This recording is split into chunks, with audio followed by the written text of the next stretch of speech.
She didn't reject you because you were bad. She rejected you because you were too available. The exact moment you stopped everything to prove your worth, she lost interest in discovering who you were. And that's the silent cruelty of seduction.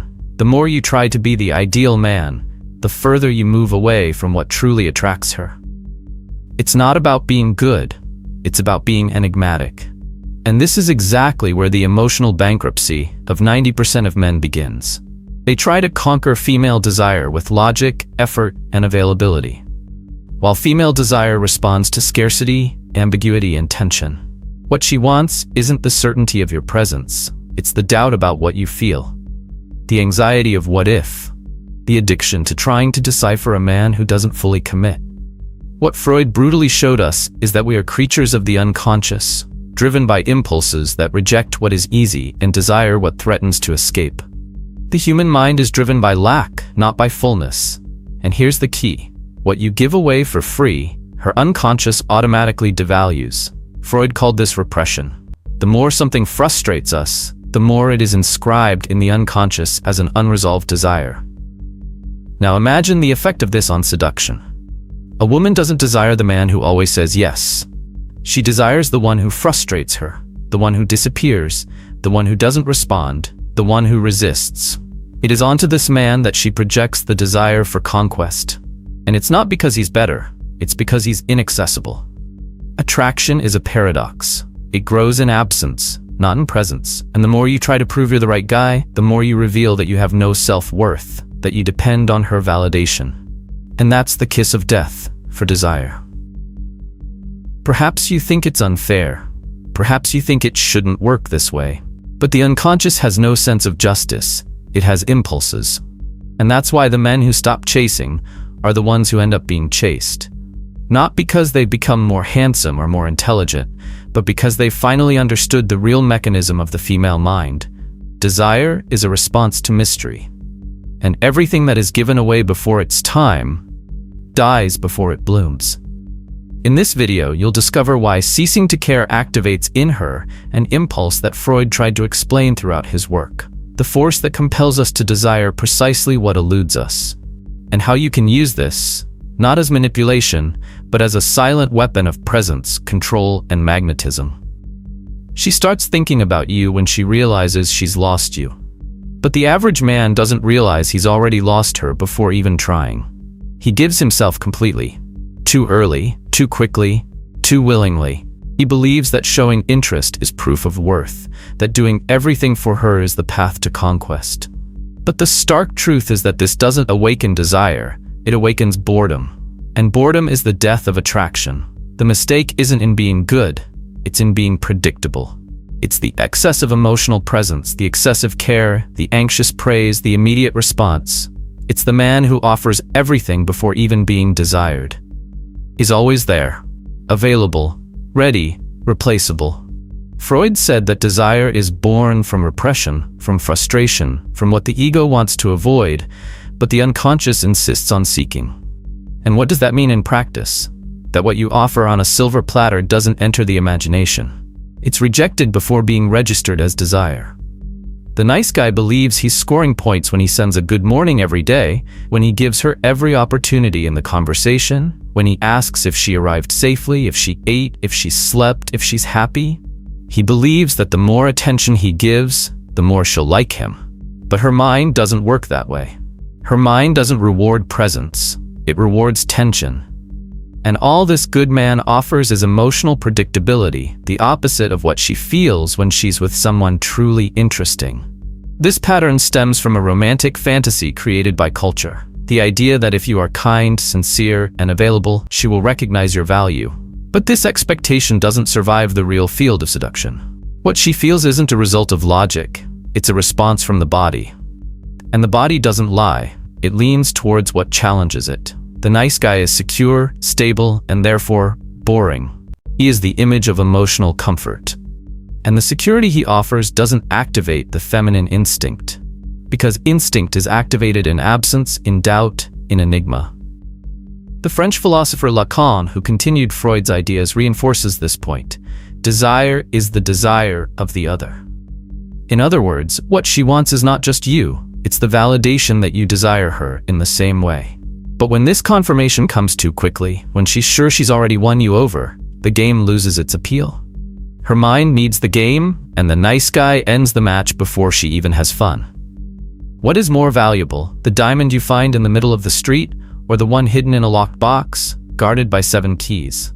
It's the principle of scarcity. And here is the first brutal truth. The man who shows too much, gives too much, and cares too much loses value. Because being desired requires being rare. And nobody desires what becomes excessively available. Freud observed that all desire is, in essence, an attempt to return to a lost state. We desire that which symbolizes an absence. And if desire is born from lack, the nice guy makes the fatal mistake of trying to fill everything. All the gaps, all the insecurities, all the spaces of silence. But a woman needs silence. She needs space to project, to imagine, to create internal narratives. Because true desire is not born from what is said. It is born from what is suggested, from what is not explained, from what is incomplete. See how the female unconscious works when she is with a man who gives everything, who never says no, who is always willing. Something inside her shuts down. It's not rational, it's visceral. Her body doesn't feel urgency, and without urgency there is no excitement. Without mystery there is no fixation. The nice guy transforms into a friend, into an advisor, a shoulder to cry on, but never into a lover, never into a challenge, never into a conquest.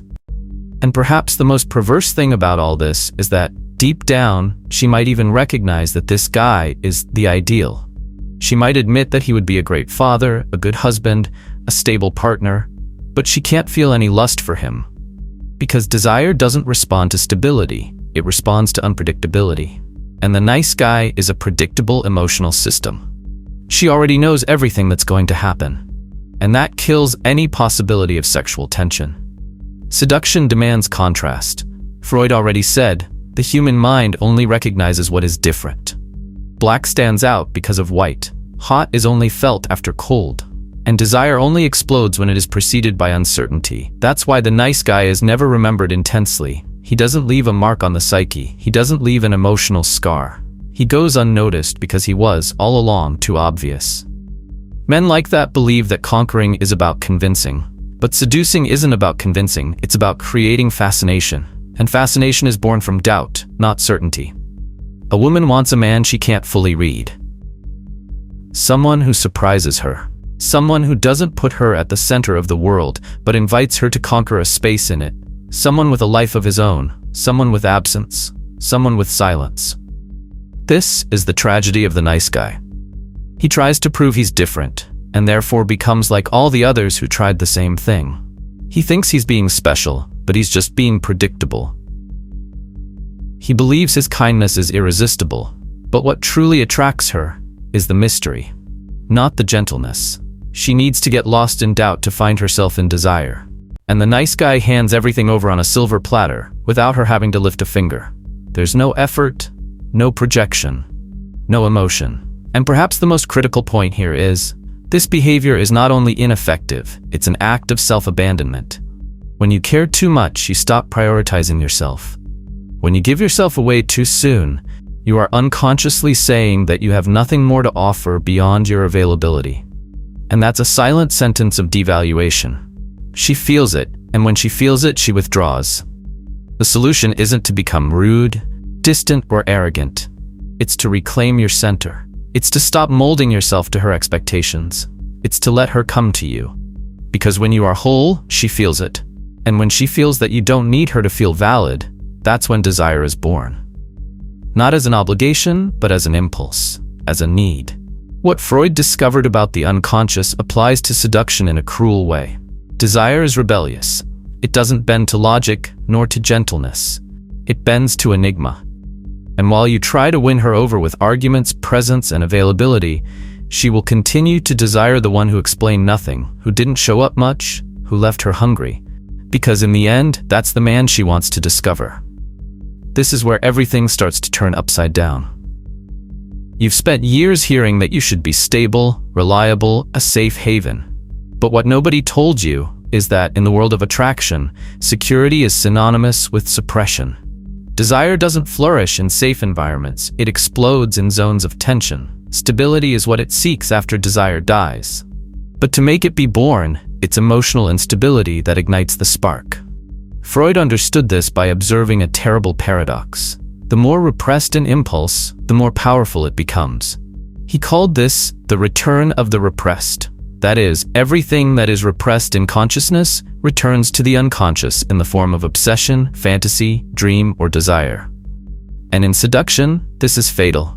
Because the more she feels she has no control over you, the more you dominate her thoughts. You occupy her mind not because you are present, but because you are scarce. Not because you are secure, but because you are inaccessible. The human mind functions in deficit. We desire what we don't have, what we don't understand, what we can't achieve. It is scarcity that creates value. And this principle is not a theory, it's a biological structure.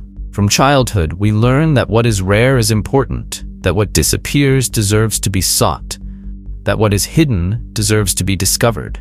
And that's why the man who disappears at the right time isn't forgotten. He becomes an obsession. The woman who is emotionally involved with an unstable man isn't crazy. She's trapped in a psychic dynamic that Freud would call fixation.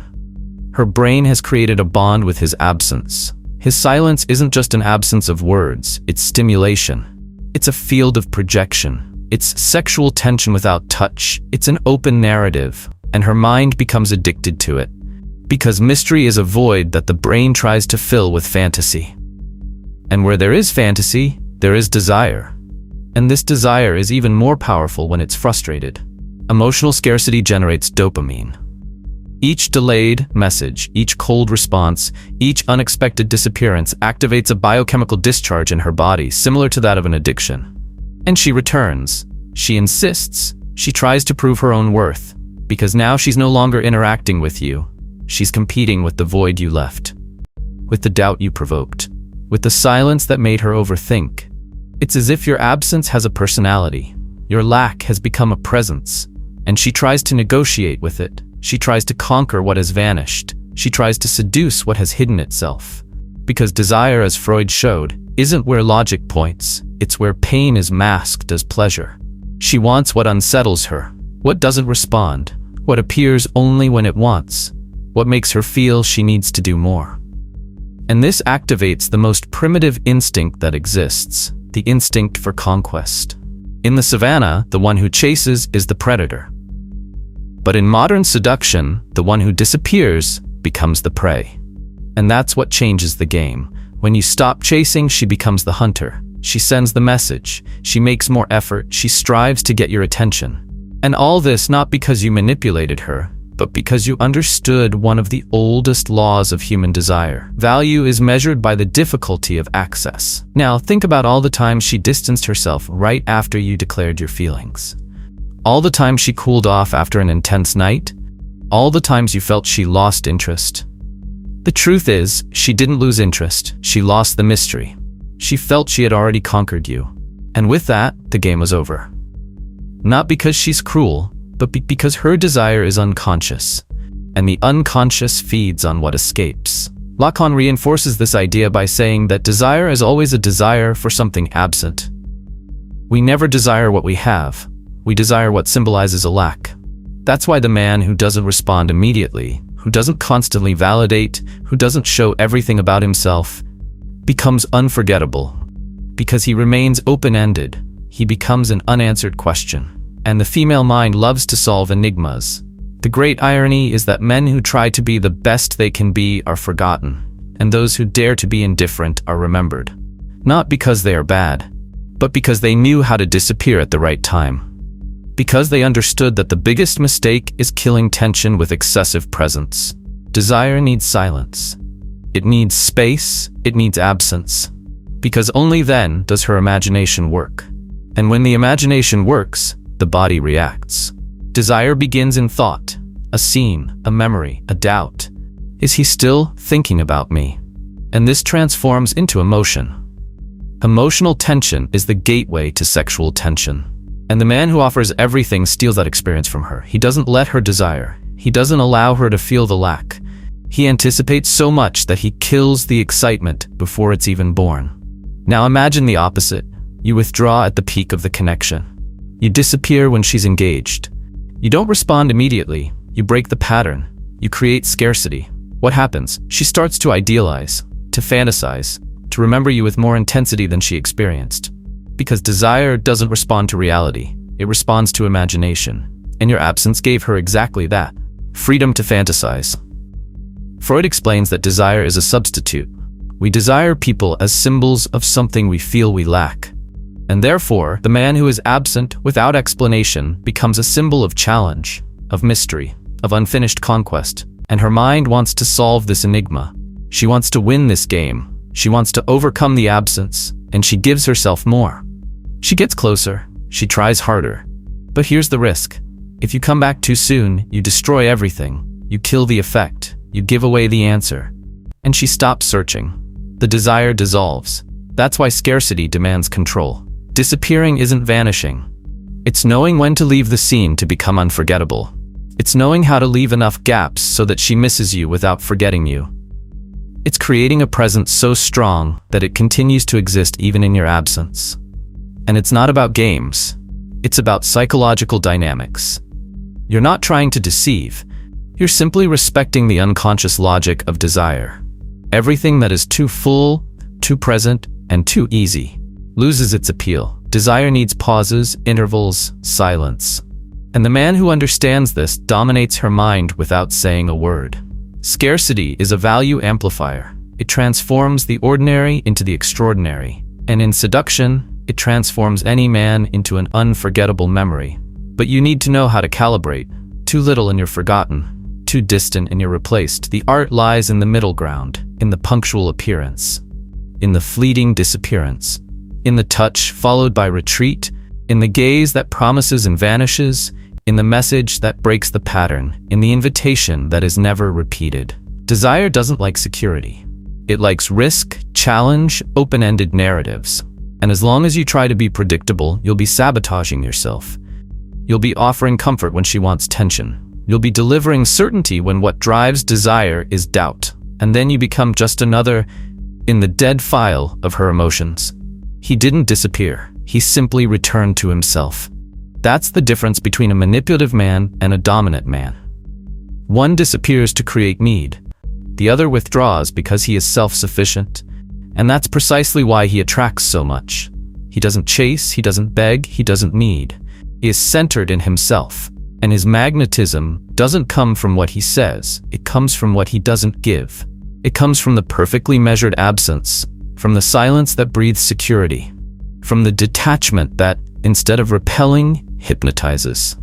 This is the point where the game changes. When she feels that you can leave and won't look back, that your attention isn't for sale, that your time isn't given to just anyone, that you're not in a hurry to respond because you have a life too intense to revolve around someone. And when she feels this, even if she doesn't understand, her body reacts.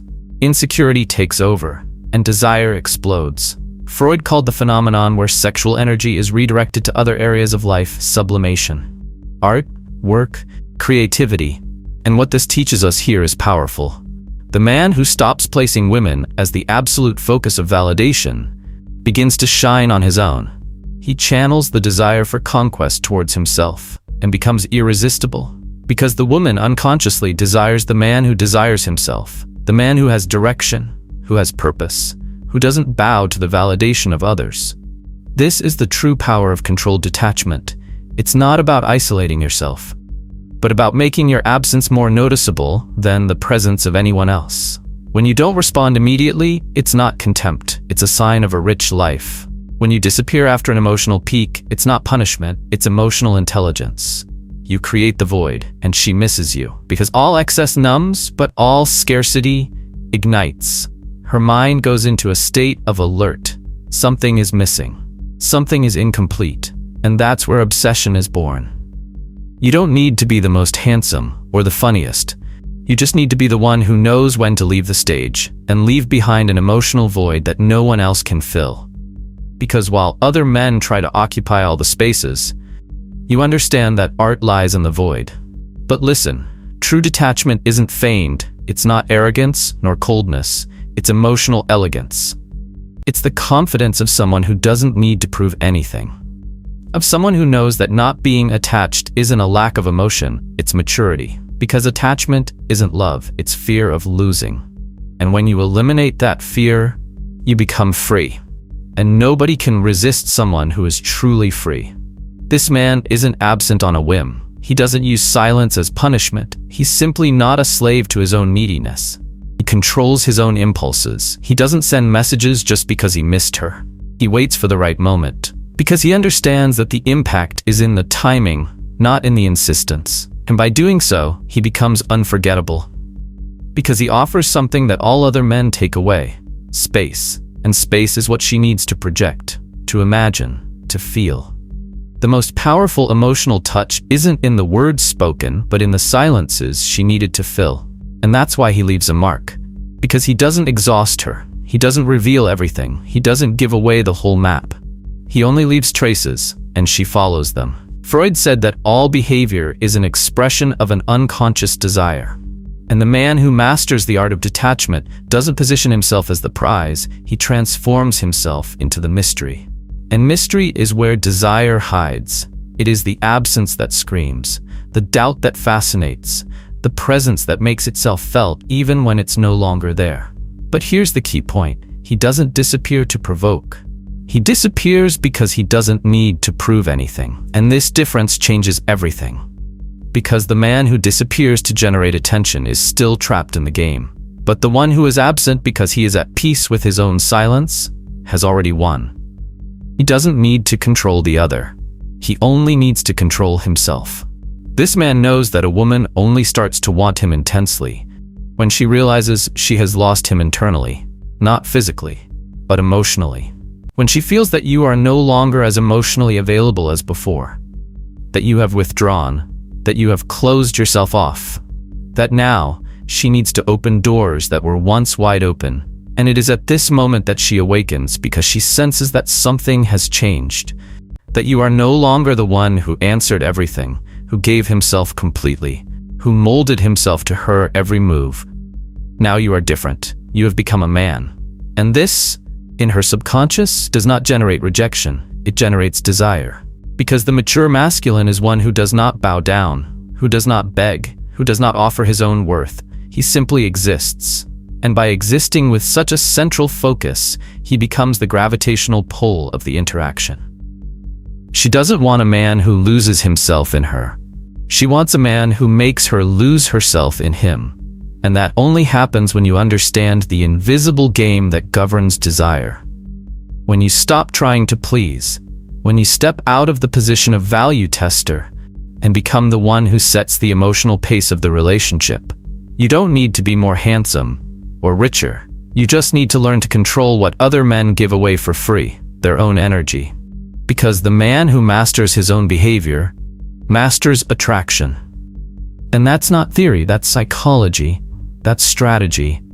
And if you felt all this makes sense, if you realize the mistakes you've been making, and if you want practical access to the map that transforms this awareness into action, then the next step is inevitable. Listen now to the audiobook The Forbidden Manual: How to Trigger Desire in 60 Seconds. This is not just another generic seduction piece. It's a strategic, tested, straightforward system that teaches you what to say, how to act, how to create presence, mystery, and tension in less than 1 minute of interaction. All condensed into an audiobook that you can listen to repeatedly until these ideas are no longer just techniques, but part of your identity. What's at stake here isn't just winning over a woman. It's about mastering your own energy. And the man who masters that is never ignored again. Click now. Listen to The Forbidden Manual and become the one who doesn't chase, but the one she chases so as not to lose.